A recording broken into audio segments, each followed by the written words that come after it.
خانہ داری حضرت عائشہ رضی اللہ عنہا جس گھر میں رخصت ہو کر آئی تھی وہ کوئی بلند اور عالی شان عمارت نہ تھی۔ بنو نجار کے محلے میں مسجد نبوی صلی اللہ علیہ وسلم کے چاروں طرف چھوٹے چھوٹے متعدد حجرے تھے، یعنی کمرے تھے۔ انہی میں ایک کمرہ حضرت عائشہ رضی اللہ عنہا کا مسکن تھا۔ یہ حجرہ مسجد کی شرقی جانب واقع تھا۔ اس کا ایک دروازہ مسجد کے اندر مغرب رخ اس طرف واقع تھا کہ گویا مسجد نبوی صلی اللہ علیہ وسلم اس کا صحن بن گئی تھی۔ حضرت صلی اللہ علیہ وسلم اسی دروازے سے ہو کر مسجد میں داخل ہوتے تھے۔ جب مسجد میں معتکف ہوتے تو سر مبارک حجرے کے اندر کر دیتے اور حضرت عائشہ رضی اللہ عنہا بالوں کے اندر کنگھا کر دیتی۔ کبھی مسجد میں بیٹھے حجرے کے اندر ہاتھ بڑھا کر کوئی چیز مانگ لیتے۔ حجرے کی وسعت 6-7 ہاتھ سے زیادہ تھی۔ دیواریں مٹی کی تھیں اور کھجور کی پتیوں اور ٹہنیوں سے مسقف تھا۔ اوپر سے کمبل ڈال دیا گیا تھا کہ بارش کی زد سے محفوظ رہے۔ بلندی اتنی تھی کہ آدمی کھڑا ہوتا تو ہاتھ چھت تک پہنچ جاتا۔ دروازے میں ایک اٹ کا کیوار تھا لیکن وہ عمر بھر کبھی بند نہ ہوا۔ پردے کے طور پر ایک کمبل پڑا رہتا تھا۔ حجرے سے متصل ایک بالا خانہ تھا جس کو مشربہ کہتے تھے۔ عیلا کے ایام میں آپ نے اسی بالا خانے پر ایک مہینہ بسر فرمایا تھا۔ گھر کی کل کائنات ایک چارپائی، ایک چٹائی، ایک بستر، ایک تکیا جس میں چھال بھری تھی، آٹا اور کھجور رکھنے کے 1-2 برتن، پانی کا ایک برتن اور پانی پینے کے ایک پیالہ سے زیادہ نہ تھی۔ مسکن مبارک وہ منبع انوار تھا لیکن راتوں کو چراغ جلانا بھی صاحب مسکن کی استطاعت سے باہر تھا۔ کہتی ہیں کہ 40 راتیں گزر جاتی تھیں اور گھر میں چراغ نہیں جلتا تھا۔ گھر میں کل آدمی 2 تھے، حضرت عائشہ رضی اللہ عنہا اور رسول اللہ صلی اللہ علیہ وسلم۔ کچھ دن کے بعد بریرہ رضی اللہ عنہا نام ایک لونڈی کا بھی اضافہ ہو گیا تھا۔ جب تک حضرت عائشہ رضی اللہ عنہا اور حضرت سودا رضی اللہ عنہا صرف 2 بیویاں رہیں، حضرت صلی اللہ علیہ وسلم ایک روز بیچ دے کر حضرت عائشہ رضی اللہ عنہا کے حجرے میں شباش ہوتے تھے۔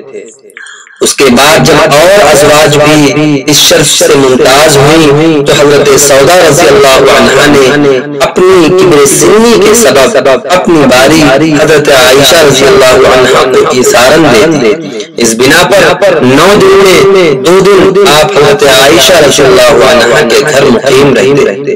گھر کے کاروبار کے لیے بہت زیادہ اہتمام و انتظام کی ضرورت نہ تھی۔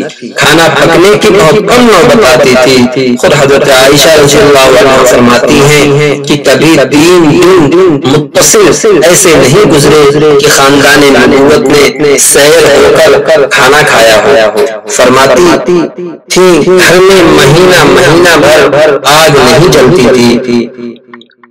چوہارے اور پانی پر گزارا تھا۔ فتح خیبر کے بعد حضرت صلی اللہ علیہ وسلم نے ازواج مطہرات رضی اللہ عنہم کے سالانہ مصارف کے لیے وظائف مقرر کر دیے تھے۔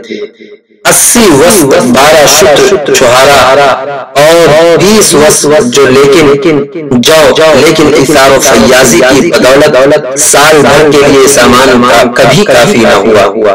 صحابہ رضی اللہ عنہم اپنی محبت سے تحفے اور ہدیے عموماً بھیجتے رہتے، بالخصوص جس دن حضرت عائشہ رضی اللہ عنہا کے ہاں قیام کی باری ہوتی لوگ قصداً ہدیے بھیجا کرتے تھے۔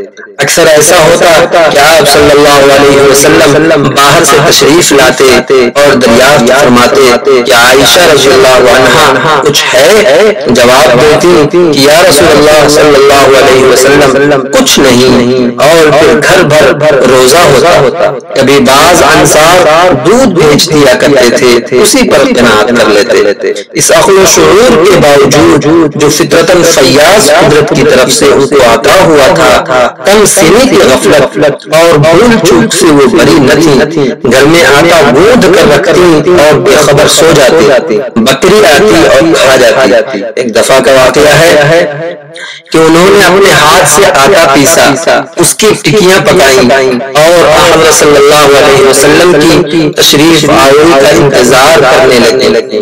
رات کا وقت تھا، آپ آئے تو نماز میں مشغول ہو گئے۔ ان کی آنکھ لگ گئی، پڑوسی کی بکری آئی اور سب کھا گئی۔ دوسری مصر بیویوں کے مقابلے میں کھانا بھی اچھا نہیں پکاتی تھی۔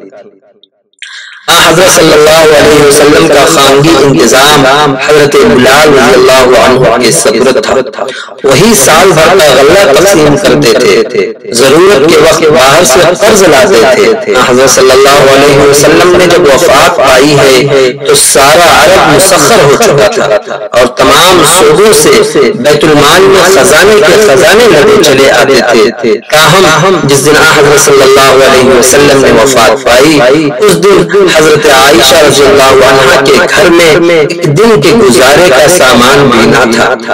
عہد صدیقی میں بدستور خیبر کی پیداوار سے مقررہ غلہ ملتا رہا۔ حضرت عمر رضی اللہ عنہ نے اپنے زمانے میں سب کے نقد و وظائف مقرر کر دیے۔ دیگر ازواج کو 10,000 درہم سالانہ ملتا تھا، لیکن حضرت عائشہ رضی اللہ عنہا 12,000 پاتی تھی۔ ایک روایت میں ہے کہ حضرت عمر رضی اللہ تعالیٰ عنہ نے اپنے زمانے میں اختیار دیا تھا کہ خواہ وہ غلہ لے خواہ زمین لے لے۔ حضرت عائشہ رضی اللہ عنہا نے زمین لے لی، لیکن اس رقم کا اکثر حصہ فقراء اور مساکین کی وقف تھا۔ حضرت عثمان، حضرت علی اور حضرت امیر معاویہ رضی اللہ عنہ کے زمانے میں بھی غالباً یہی طریقہ قائم رہا۔ حضرت عبداللہ ابن زبیر رضی اللہ عنہ جو امیر معاویہ رضی اللہ عنہ کے بعد خلیفہ مجاز ہوئے، وہ حضرت عائشہ رضی اللہ عنہ کے بھانجے تھے۔ وہ خالہ کے تمام مصارف کے ذمہ دار تھے، لیکن جس دن بیت المال سے وظیفہ آتا اسی دن شام کو گھر میں فاقہ ہوتا۔ معاشرت ازدواجی، عورت کے متعلق مشرق و مغرب کا مذاق باہم نہایت مختلف ہے۔ مشرق میں عورت کی محبت دامن تقدس کا داغ ہے، وہ فقط ایوان عیش کی شمع دلفروز ہے جس کی روشنی عزت نشینہ حریم قدس کے تنگ حجروں کو بھی اور بھی تاریک کر دیتی ہے۔ دوسری طرف محبت کیش مغرب کو خدا سمجھتا ہے یا خدا کے برابر جانتا ہے اور کہتا ہے جو عورت کی مرضی وہ خدا کی مرضی۔ یورپ کے نزدیک کسی مذہب کے معقول ہونے کی سب سے بڑی دلیل یہ ہے کہ اس نے عورت کا کیا درجہ قائم کیا۔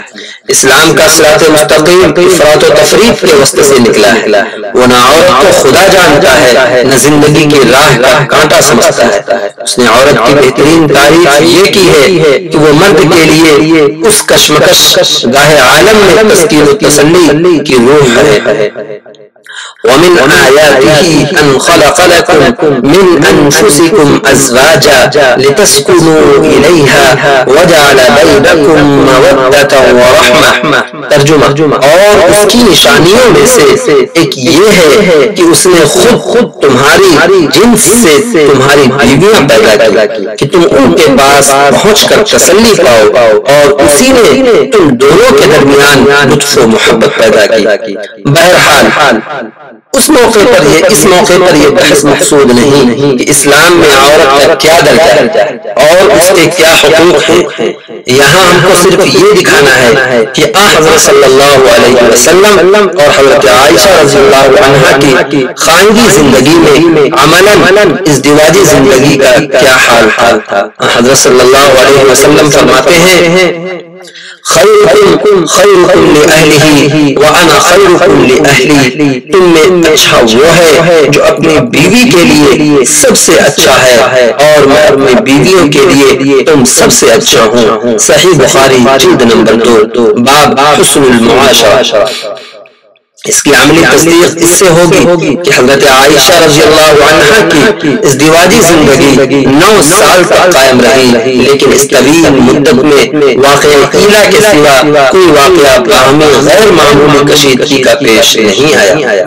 ہمیشہ لطف و محبت اور باہمی ہمدردی و خلوص کی معاشرت قائم رہی، خصوصاً جب یہ تصور کیا جائے کہ خاندان نبوت کی دنیاوی زندگی کس عسرت اور فقر و فاقہ سے گزری تھی تو اس لطف و محبت کی قدر اور زیادہ بڑھ جاتی۔ بیوی سے محبت، حضرت صلی اللہ علیہ وسلم حضرت عائشہ رضی اللہ عنہا سے نہایت محبت رکھتے تھے اور یہ تمام صحابہ کو معلوم تھا، چنانچہ لوگ قصداً اسی روز ہدیے اور تحفے بھیجتے تھے۔ جس روز حضرت عائشہ رضی اللہ عنہا کے ہاں قیام کی باری ہوتی اور ازواج مطہرات کو اس کا ملال ہوتا، لیکن کوئی ٹوکنے کی ہمت نہیں کرتا تھا۔ آخر سب نے مل کر حضرت فاطمہ رضی اللہ عنہا کو آمادہ کیا، وہ پیام لے کر رسول اللہ صلی اللہ علیہ وسلم کی خدمت میں آئیں۔ آپ صلی اللہ علیہ وسلم نے فرمایا، لخت جگر، جس کو میں چاہوں اس کو تم نہیں چاہو گی، سید عالم کے لیے اتنا ہی کافی تھا۔ وہ واپس چلی آئیں، ازواج نے پھر بھیجنا چاہا مگر وہ راضی نہ ہوئی۔ آخر لوگوں نے حضرت ام سلمہ رضی اللہ تعالی عنہ کو بیچ میں ڈالا اور وہ نہایت سنجیدہ اور متین بیوی تھی۔ انہوں نے موقع پا کر متانت اور سنجیدگی کے ساتھ درخواست پیش کی۔ آپ صلی اللہ علیہ وسلم نے فرمایا، ام سلمہ، مجھ کو عائشہ کے معاملے میں تق نہ کرو، کیونکہ عائشہ رضی اللہ عنہا کے علاوہ کسی اور بیوی کے لحاف میں مجھ پر وحی نازل نہیں ہوئی۔ ایک دفعہ کہیں سے کوئی ہار آیا، آپ صلی اللہ علیہ وسلم نے فرمایا، یہ میں اس کو دوں گا جو دنیا میں مجھ کو سب سے زیادہ محبوب ہے۔ سب نے کہا، یہ ابن قحافہ کی بیٹی حضرت عائشہ کے ہاتھ رضی اللہ عنہا کے ہاتھ لگا۔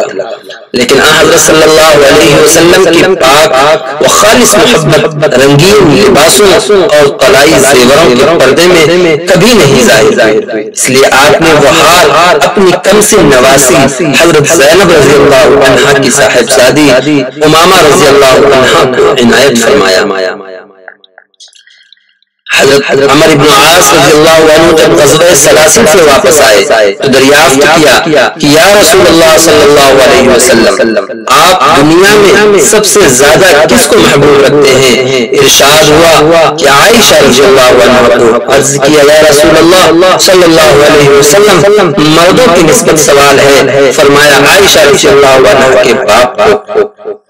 صحیح بخاری باب مناقب ابی بکر۔ ایک دن حضرت عمر رضی اللہ عنہ نے حضرت حفصہ رضی اللہ عنہ کو بلا سمجھایا کہ عائشہ رضی اللہ عنہ کی ریس نہ کیا کرو، وہ تو حضور صلی اللہ علیہ وسلم کی محبوب ہے۔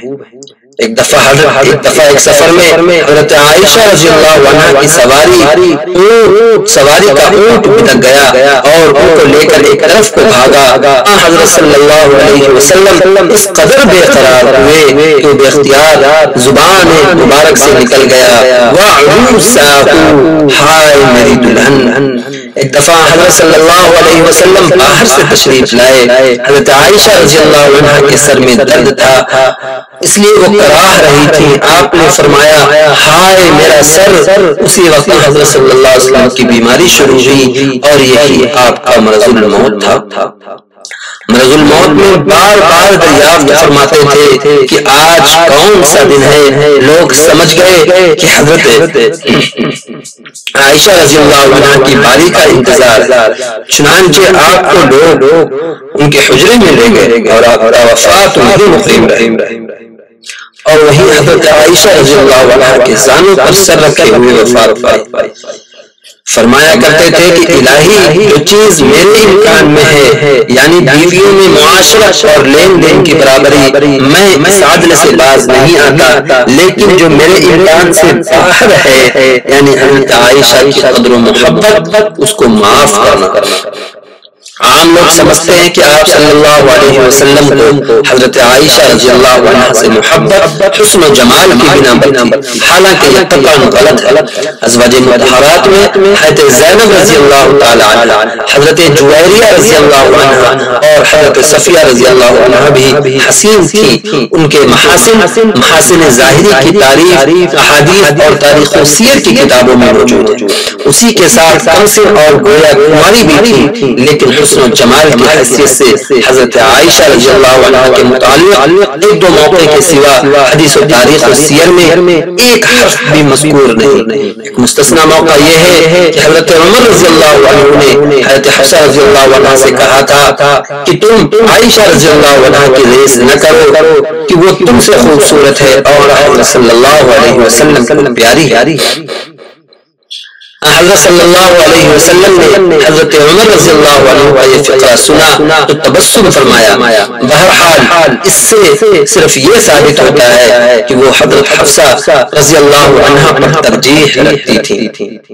اصل یہ ہے کہ خود حضرت عائشہ رضی اللہ عنہا راوی ہیں، اور صحیح مسلم، ابو داؤد کتاب النکاح میں حضرت ابو ہریرہ رضی اللہ عنہ سے روایت ہے، آپ صلی اللہ علیہ وسلم نے فرمایا شادی کے لیے عورت کا انتخاب 4 اوصاف کی بنا پر ہو سکتا ہے: دولت، حسن و جمال، حسب و نسب اور دینداری۔ تم دیندار کی تلاش کرو، اس لیے ازواج میں وہی زیادہ منظور نظر ہوتی جن سے دین کی خدمت سب سے زیادہ بن آ سکتی تھی۔ حضرت عائشہ رضی اللہ عنہا فہم مسائل، اجتہاد فکر اور حفظ احکام میں تمام ازواج سے ممتاز تھی، اس بنا پر شوہر کی نظر میں سب سے زیادہ محبوب تھی۔ علامہ ابن حزم نے الملل والنحل میں اسی مبحث کو نہایت تفصیل کے ساتھ لکھا ہے اور اس نتیجے کو بدلائل ثابت کیا ہے۔ سیاح صحاح میں مروی ہے کہ حضرت صلی اللہ علیہ وسلم نے فرمایا کمل من الرجال کثیر ولم یکمل من النساء غیر مریم بنت عمران وآسیة امرأة فرعون وإن فضل عائشة على النساء كفضل الثريد على سائر الطعام۔ مردوں میں تو بہت کامل گزرے، لیکن مریم بنت عمران اور آسیہ زوجہ فرعون کے سوا عورتوں میں کوئی کامل نہ ہوئی، اور عائشہ رضی اللہ عنہا کو عورتوں پر اسی طرح فضیلت ہے جس طرح ثرید کو تمام کھانوں پر۔ اس حدیث سے معلوم ہو سکتا ہے کہ اس محبت اور قدر و منزلت کا باعث کیا تھا، ظاہر حسن و جمال یا باطنی فضل و کمال۔ باطنی کمالات میں حضرت عائشہ رضی اللہ عنہا کے بعد حضرت ام سلمہ رضی اللہ عنہا کا درجہ تھا، اس لیے وہ بھی حضرت صلی اللہ علیہ وسلم کی محبوب تھی، حالانکہ عمر کے لحاظ سے وہ مسن تھی۔ حضرت خدیجہ رضی اللہ عنہا 65 برس کی ہو کر فوت ہوئی، لیکن حضرت صلی اللہ علیہ وسلم کے دل میں ان کی محبت اس شدت سے قائم رہی کہ حضرت عائشہ رضی اللہ عنہا کو بھی اس پر رشک آتا تھا۔ چنانچہ ایک بار حضرت عائشہ رضی اللہ عنہا نے برے طریقے سے ان کا نام لیا تو آپ نے برہمی ظاہر فرمائی۔